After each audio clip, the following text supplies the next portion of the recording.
Now, you probably haven't heard what with all the important tweets to fact-check during Senate hearings, but guess what this week is?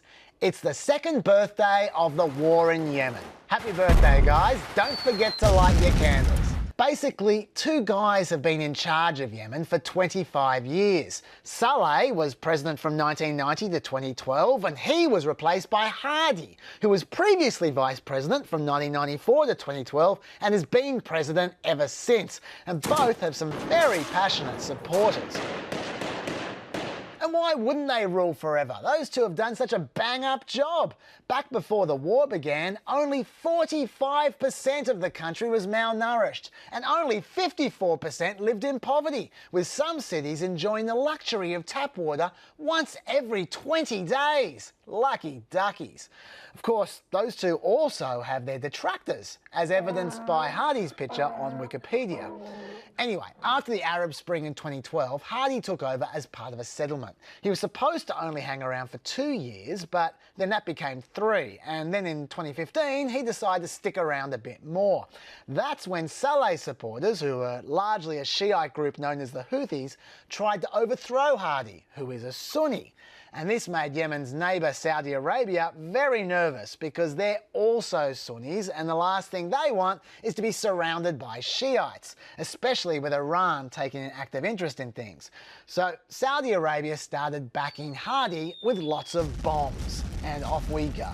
But where does America fit into this? Well, under Obama alone, America sold Saudi Arabia $115 billion worth of weaponry. Not to mention, America provides most of Saudi Arabia's intelligence and all of their air refueling capacity. So Saudi Arabia simply couldn't fight without America's help. And this is where the problem lies. You see, these guys fight dirty, both sides. There have been over 10,000 civilian deaths from the war over the last 2 years, and that is not an accident. 101 schools and hospitals were bombed in 2015 alone, forcing Doctors Without Borders to leave the area.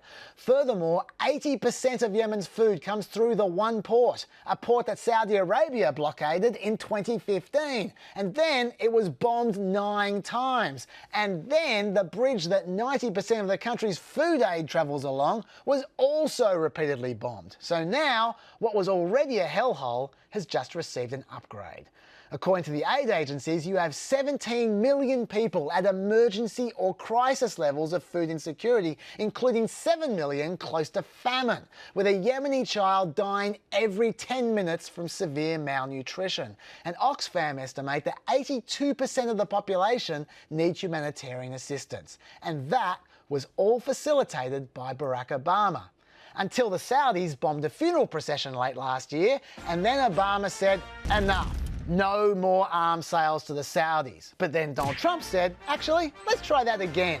And in the first week of March, America dropped more bombs in Yemen than they did in the whole of 2016.